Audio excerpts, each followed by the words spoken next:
Je vais vous parler de quelque chose que vous connaissez tous et que vous ne connaissez pas, parce qu'on n'en parle pas dans ces termes-là.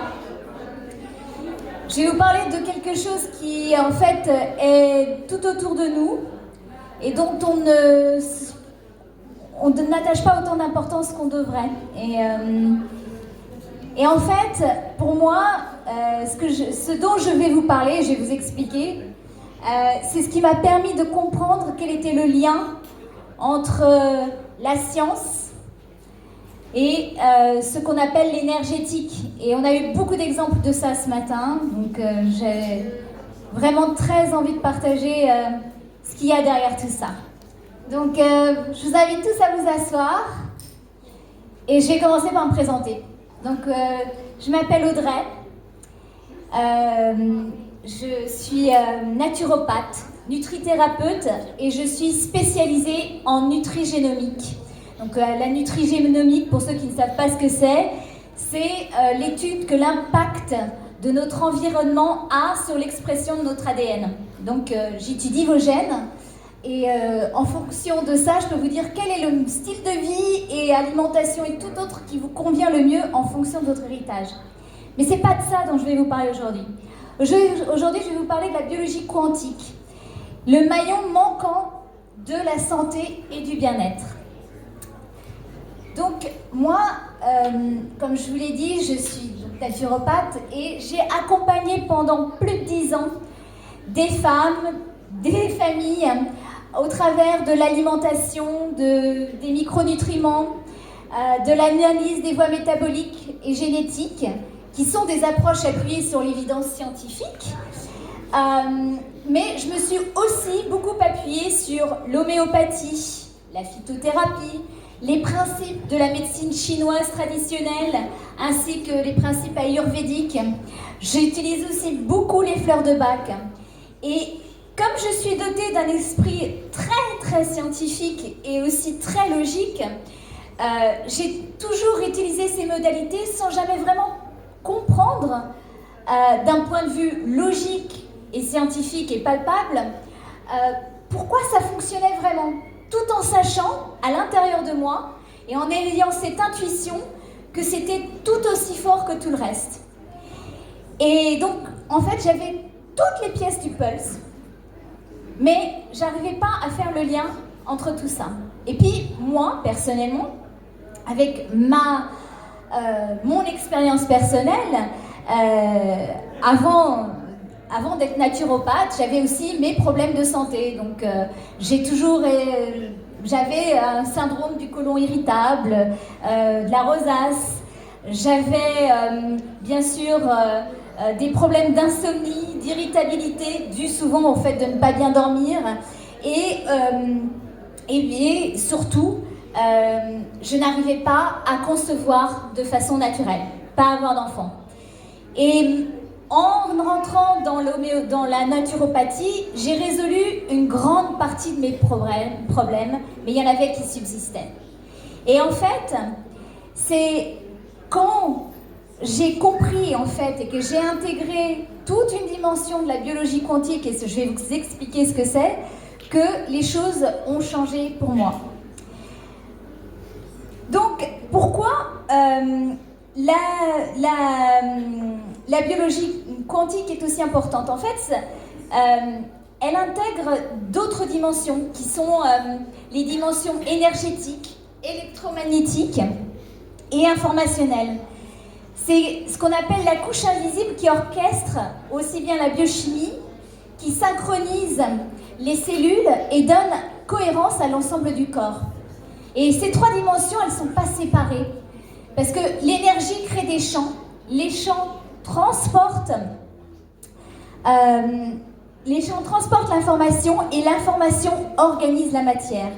Et c'est cette architecture invisible que la biologie moderne ne voit pas encore. Et pourtant, elle organise tout le vivant. La vie, c'est pas seulement de la matière, c'est un flux d'informations.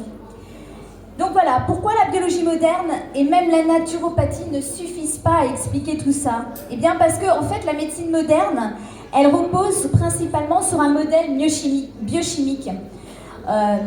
Donc on parle de molécules, de récepteurs, d'enzymes, de gènes, de réactions métaboliques. Et ce modèle, il est essentiel, mais il est incomplet. Et donc, un organisme vivant, c'est pas uniquement un ensemble de réactions chimiques. C'est un système électromagnétique, oscillatoire, dynamique et structuré par des flux d'énergie, de lumière, d'eau et d'informations. Je crois qu'il faut passer le slide. Donc, nous sommes constitués de lumière, donc de photons. Nous sommes constitués de molécules d'eau structurées. Et je vais vous expliquer un petit peu plus loin ce que ça veut dire. Nous sommes constitués de gradients électromagnétiques, de champs électriques et magnétiques, de vibrations mécaniques et sonores, et d'un champ informationnel global que de nombreuses traditions appellent l'éther. Est-ce que quelqu'un a déjà entendu parler de l'éther ici? Oui, bien sûr Karine, toi forcément. Et donc, en fait tout ça, c'est ce qu'on appelle, c'est la cohérence du vivant. C'est la manière dont les cellules communiquent, s'organisent et s'autorégulent. Chaque élément que nous ingérons et que nous intégrons dans notre environnement contient des informations que nos cellules décryptent. L'exemple que je vais vous donner, et ça va parler tous les phytothérapeutes ou même toi, Karine, qui fait de la médecine chinoise. Quand, par exemple, on utilise des plantes en phytothérapie, on aime bien utiliser la plante entière. Et d'ailleurs, souvent, quand on fait des mélanges de plantes, on ne sait jamais quelle est celle qui va vraiment agir. On laisse la plante ou l'intelligence de la plante aller agir là où elle doit et à la première chose qui, à elle, lui va lui sembler logique. Et en fait, pourquoi on fait ça? C'est parce que quand on utilise des molécules isolées, et on le fait en pétrochimie, hein, donc dans tout ce qui est médicaments, eh bien, on va court-circuiter la signalisation cellulaire. Et quand on crée des raccourcis, eh bien, ça a un coût. Et le prix, ce sont ce qu'on appelle les effets secondaires. Parce que quand on passe au-delà de la communication naturelle de nos cellules, eh bien, on interfère dans des processus naturels qui sont beaucoup plus complexes que l'on imagine. Alors, je vais vous définir la biologie quantique. Qu'est-ce que la biologie quantique? Eh bien, c'est la science qui étudie les phénomènes quantiques dans les processus biologiques. Tout ça, ça se passe à l'intérieur de notre corps. On parle de cohérence, d'intrication, de tunneling, de superposition et de vibration. Quand on parle de quarks, en français on dit des quarks en français, c'est ça. Excusez-moi, hein, moi c'est pas le fait que d'être au Portugal depuis longtemps, c'est le fait de ne pas être en France depuis plus de 20 ans, parce que je suis passée aux États-Unis avant d'être ici et en Angleterre après. Donc il y a des fois les mots. Donc les quarks, qui sont les éléments les plus petits de nos molécules, ont une façon de voyager et de se transporter unique. Et ils sont capables d'être à la fois à plusieurs endroits au même endroit. C'est ce qu'on appelle la superposition. Ils sont aussi capables de voyager de façon, ce qu'on appelle le tunneling, qui fait qu'ils sont capables de passer par des obstacles que d'un point de vue physique, que la matière, elle, n'arriverait pas à passer. Et il y a l'intrication, et ça, pour moi, c'est une des choses les plus mystiques dans tout ça. C'est que chaque molécule qui a été en contact l'une avec l'autre, même séparée, continue à avoir un lien. Donc, par exemple, l'eau, et on va en parler un peu plus longuement, l'eau, quelle que soit la goutte d'eau d'océan qu'on récupère, elle est toujours liée à un océan complet. Je ne sais pas si ça vous parle quand je dis ça. Mais donc voilà. Donc, ça n'ajoute pas du mystique, elle révèle l'invisible. C'est ça la biologie quantique. La biologie quantique ne remplace pas la biologie classique, elle l'englobe. Et c'est ce qu'elle ajoute à la biochimie, ce que la biochimie ne peut pas expliquer, la cohérence. En fait, on se rend compte que c'est un sujet émergent et il y a des universités partout dans le monde qui commencent à ouvrir des départements sur ce sujet, notamment à UCLA, Berkeley, en Afrique du Sud, dans le KwaZulu-Natal, et etc.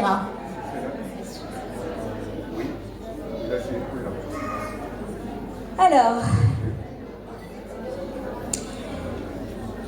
maintenant, qu'est-ce qu'on trouve dans cette étude? Eh bien, la première chose qu'on étudie, c'est comment la lumière module notre expression génétique.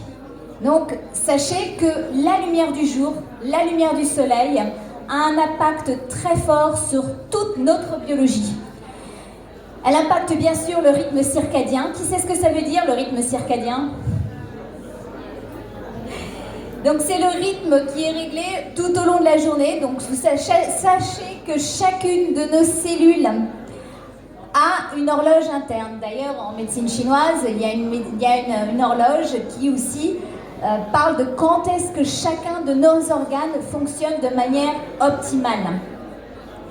Et en fait, cela nous relie beaucoup au rythme circadien. La lumière impacte aussi notre production hormonale. C'est très important d'être réglé par la lumière du soleil pour avoir une production hormonale équilibrée. Elle impacte également la fonction mitochondriale. Qui sait ce que c'est les mitochondries ici? Les mitochondries, ce sont ce qu'on appelle les fabriques d'énergie de nos cellules. C'est elles qui transforment l'oxygène, mais pas que, en énergie dans notre corps, dans nos cellules. Donc, en fait, tout ça pour dire que nous sommes réellement des êtres de lumière. Parce que non seulement nos cellules communiquent grâce aux biophotons qu'elles émettent, mais parce que aussi la lumière active notre source de vie. Et notre source de vie, qu'est-ce que c'est? Comme son nom l'indique, c'est l'eau, qui compose notre corps d'un point de vue moléculaire. 4 à 99%, toutes les molécules de notre corps sont quasiment que des molécules d'eau.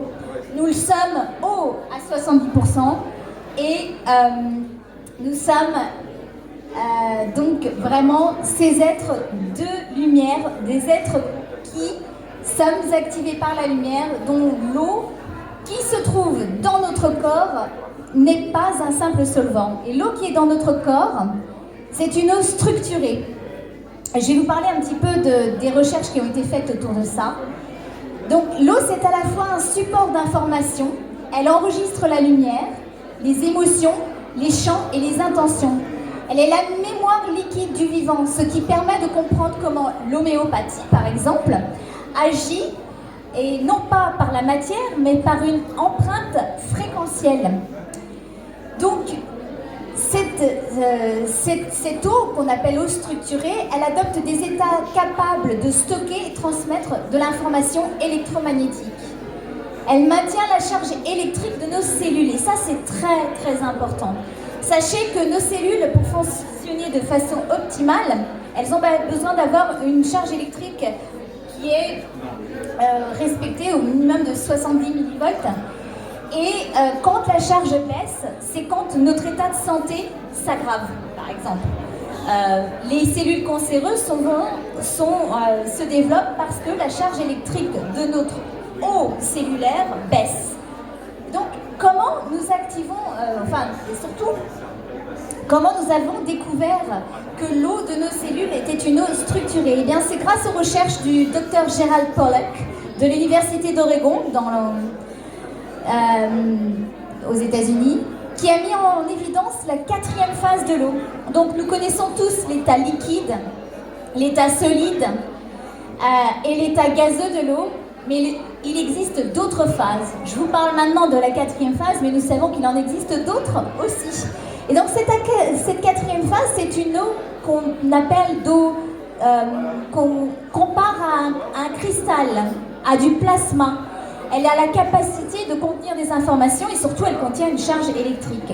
Et donc, cette eau qu'on appelle aussi eau à zone d'exclusion, et je ne vais pas rentrer dans les détails, mais si vous voulez, je vous expliquerai ce que cela signifie, eau à zone d'exclusion, mais ça parle du fait qu'effectivement, comme elle a une charge électrique, elle sépare les électrons des protons. Et donc elle est présente dans toutes nos cellules et elle est activée par quelque chose de très très important, c'est la lumière infrarouge. Je pense que vous avez déjà tous vu dans le monde de l'anti-aging des gens avec des masques à lumière infrarouge ou des machines, etc.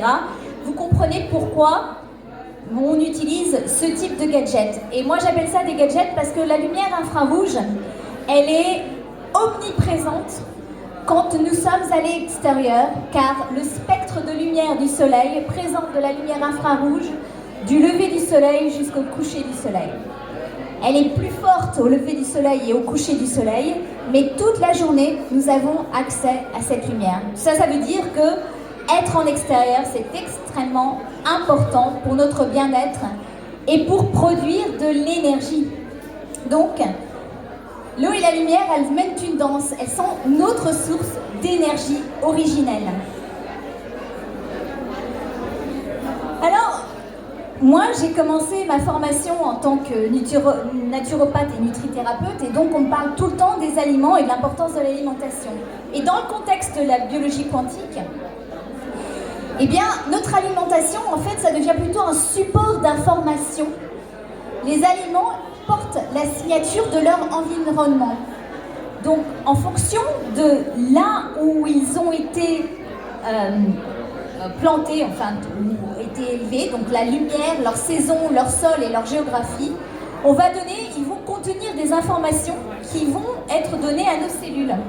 Donc, d'où l'importance de manger local et en saison, et donc de manger des informations cohérentes avec le lieu où nous vivons et l'endroit dans l'année, en fait, la saison dans laquelle nous nous trouvons, parce que c'est adapté à nos besoins. C'est une façon simple de restaurer la cohérence entre notre biologie et notre environnement. Donc, les aliments sont aussi une information. L'air et l'oxygène. Donc je reviens beaucoup des choses de base. Je vous ai parlé de la lumière, je vous parle de l'eau, je vous ai parlé de l'eau. Maintenant, je vous parle du principe de la vie, en fait. L'air et l'oxygène. Ils régulent les flux d'électrons dans la chaîne respiratoire mitochondriale. Je vous ai parlé des mitochondries tout à l'heure, donc les mitochondries qui sont nos fabriques d'énergie. Et elles le font à travers l'oxygène. Et à la fois elles font ça, mais aussi elles sont les capteurs de notre environnement. Parce que les mitochondries, elles ne transforment pas que l'oxygène, elles détectent aussi la lumière, la température, notre état de stress. Elles sentent si nous sommes en sécurité et ajustent notre système nerveux en conséquence. Donc nos mitochondries sont vraiment, je dirais, les senseurs de notre espace, là où nous nous trouvons. Donc, par exemple, une façon d'aider à réguler notre système nerveux, et je voudrais remercier ce matin Claire qui nous a fait faire une méditation, et il y a plein de choses qu'elle a dit dans sa présentation qui ont beaucoup résonné avec moi, mais en l'occurrence, une des autres façons aussi de réguler notre système nerveux, c'est par exemple d'activer notre nerf vague, qui peut être activé par une respiration lente, mais aussi par le chant. Et c'est pour ça que la musique et chanter sont des façons d'aider et d'ajuster notre santé. Et donc, tout cela, sachant que nous vivons dans des environnements où notre système nerveux est constamment stimulé par un environnement qui est inadapté à notre physiologie.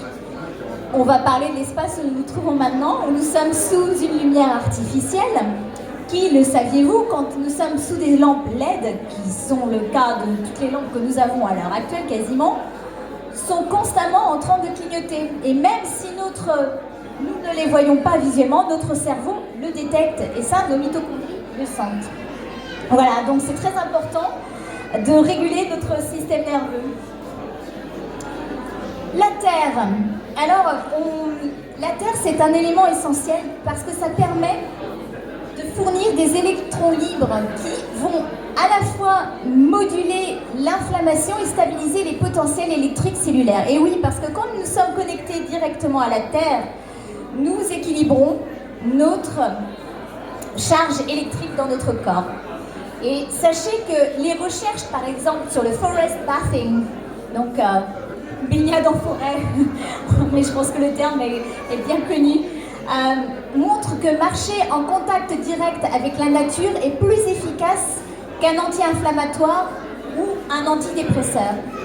Et je pense que tout ça, on le sait, mais on s'en rappelle rarement parce que nous vivons dans un rythme de vie qui nous déconnecte de ces choses-là. Les champs électromagnétiques. Eh bien, les champs électromagnétiques, ils influencent la communication cellulaire, la cohérence cardiaque, les oscillations cérébrales, la dynamique mitochondriale. Nous émettons nous-mêmes un champ, notamment celui du cœur, qui est étudié par le HeartMath Institute. Et nous sommes exposés à des champs non natifs, comme le Wi-Fi, le Bluetooth, les smartphones qui, eux, peuvent perturber notre cohérence. Donc c'est très important de se rendre compte qu'il y a tout un champ invisible autour de nous, de choses qui vont avoir un impact sur notre santé. Mais que nous aussi, puisque nous émettons un champ, et que chacune de nos cellules d'ailleurs émettent un champ électromagnétique, nous avons la possibilité d'impacter les choses autour de nous.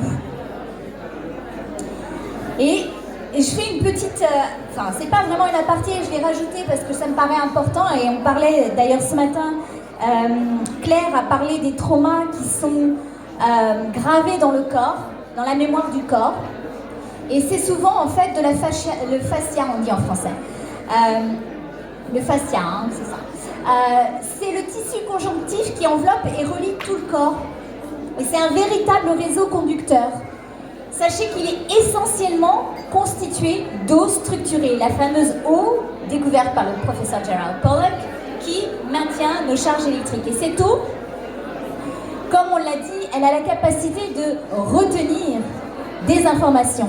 C'est notre mémoire. Et donc, si nous gardons les traumas dans le corps, il est important, pour pouvoir les faire sortir et les faire éliminer, de bouger le corps, de le mettre en mouvement. D'où l'importance des thérapies qui, justement, mettent le corps en mouvement, ou les massages, par exemple. Le fascia possède aussi des propriétés piézoélectriques. Donc sachez que chaque mouvement que vous faites, chaque pression, chaque respiration génère un courant électrique qui circule dans tout le corps. C'est l'un des systèmes de communication les plus rapides du vivant. En fait, il transmet l'information instantanément. Donc, quel que soit, en fait, et ça passe plus par le système nerveux, c'est en fait un système qui est omniprésent puisqu'il est partout. Et comme je vous l'ai dit, je vous l'ai expliqué ce matin, les cellules, enfin, en biologie quantique, on parle de superposition. Donc, il y a des choses qui sont au même endroit, à des endroits différents au même instant. C'est ce qui se passe avec les quarks. Et c'est pour ça que l'information, elle est instantanée. Alors, voilà. Donc, c'est un tissu vivant qui capte, conduit et amplifie les signaux du champ. Voilà. L'éther, pour terminer sur ce qu'on étudie en biologie quantique, l'éther, c'est le champ informationnel global du vivant. Ce qui permet l'auto-organisation, la synchronisation, la cohérence des systèmes biologiques. C'est ce que les traditions appellent le chi, le prana, le souffle, le divin. Moi, j'appelle ça Dieu. Il relie tout. C'est la trame subtile qui nous unit au vivant, au divin et surtout les uns aux autres. Parce que nous ne sommes pas séparés. Alors, je vais vous parler ici d'une expérience qui a été faite par une chercheuse néo-zélandaise que certains connaissent certainement, qui est Veda Austin, et de son expérience avec quand elle a exposé des œufs de ferme à des œufs de cage. Donc Veda Austin est une chercheuse sur l'eau et elle a démontré parmi ses différentes expériences qu'elle a fait grâce à de la cristallographie. J'ai son livre, quand vous venez me voir, si vous voulez que je vous montre d'autres photos. Et donc elle expose le fait que non seulement l'eau a une mémoire, et que quand on y met une intention, on arrive à imprégner des choses dans l'eau. Et elle montre que quand en fait le chant est cohérent, eh bien ça se répercute dans l'eau. Donc l'image n'est pas très nette ici, mais elle a en fait testé l'albumine de ses œufs. Et quand en fait elle a cristallisé les deux, les œufs de cage avaient un champ où on montre une cristallographie chaotique, alors que les œufs de ferme montrent une cristallographie ordonnée et cohérente. Et ce qui est le plus intéressant, c'est que quand elle expose un seul œuf de ferme, ici, au milieu de tous les autres œufs de cage, de poules de cage, je fais un résumé, je fais un raccourci quand je dis des œufs de cage, mais je pense que vous me suivez, eh bien, il arrive à influencer le champ des autres œufs et il le rend cohérent. Et je vais vous rappeler quelque chose. Nous sommes à 99% d'un point de vue moléculaire de l'eau. Donc quand chacun de nous travaille sur soi-même et devient un champ cohérent, eh bien on a la capacité d'influencer notre environnement. Donc en fait le travail, il commence ici, à l'intérieur. Et ça se traduit surtout sur notre santé et sur les gens autour de nous. Moi, je vais terminer sur mon histoire à moi et ma propre transformation. Quand moi, j'ai commencé à intégrer toute cette partie de la biologie quantique, donc intégration de la lumière naturelle, surtout au matin, pour resynchroniser mon horloge biologique et principalement mes hormones. Quand j'ai commencé à boire, consommer une eau vivante et structurée, quand j'ai pris conscience de ma respiration pour apaiser mon système nerveux, quand je me suis mise en contact avec la Terre afin de stabiliser mon système électrique et de faire baisser l'inflammation de mon corps et même de faire baisser mon stress de façon générale, quand j'ai réduit autour de moi les interférences électromagnétiques, et que j'ai pratiqué de façon quotidienne une présence, que ce soit à travers de la prière, d'écrire dans mon journal ou juste d'être là, de respirer, eh bien, tout le reste de mes symptômes ont disparu. Et surtout, je suis devenue maman. Et aujourd'hui, je suis maman d'un petit garçon de 7 ans et que j'ai eu à 41 ans. Je vais avoir 49 ans. Et je n'ai toujours pas de symptômes de ménopause ou périménopause. Tout ça pour dire que quand nous sommes dans un état de cohérence et quand nous appliquons des choses aussi simples que la lumière, eh bien, notre corps répond de façon naturelle.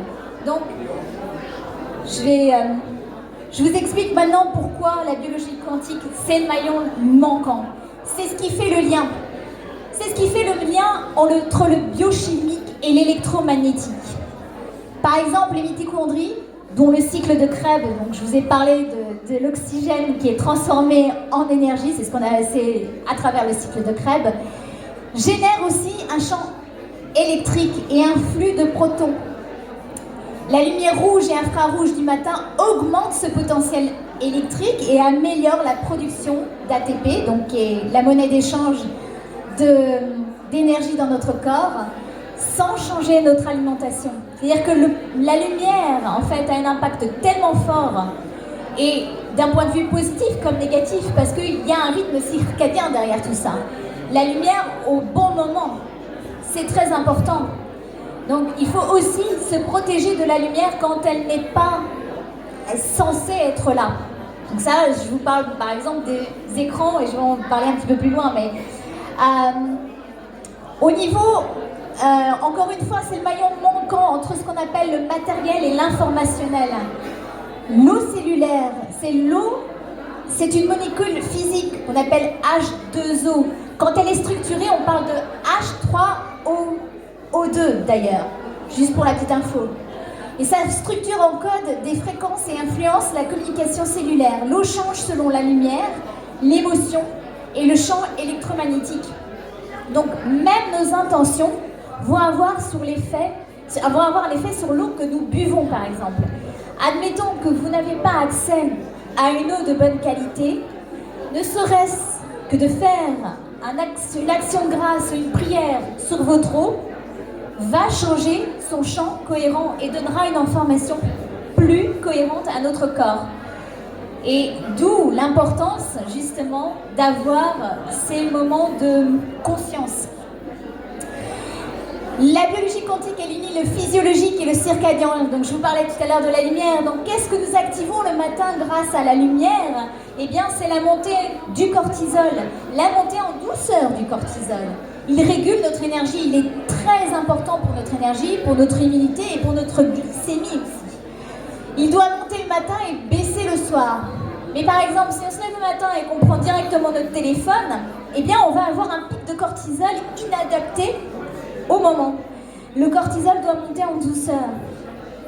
Et en fait, alors que si, au lieu de ça, nous ouvrions la fenêtre, c'est pas facile pour tout le monde d'aller dehors dès le matin, mais ouvrir la fenêtre et se mettre en contact direct avec la lumière donne ces signaux à notre corps. Et bien sûr, limiter au maximum les écrans tant que possible.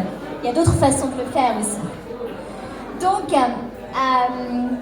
ça unit également le cellulaire à l'environnemental. Je vous parle de l'exemple de la vitamine D qui, elle, régule plus de 2000 de nos gènes, qui dépend essentiellement de la lumière, de la latitude et de la saison.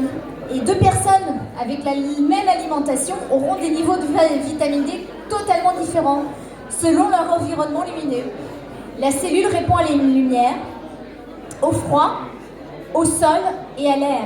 Donc d'où l'importance de donner ces informations à notre environnement. Et pour finir, le maillon manquant du scientifique et du spirituel.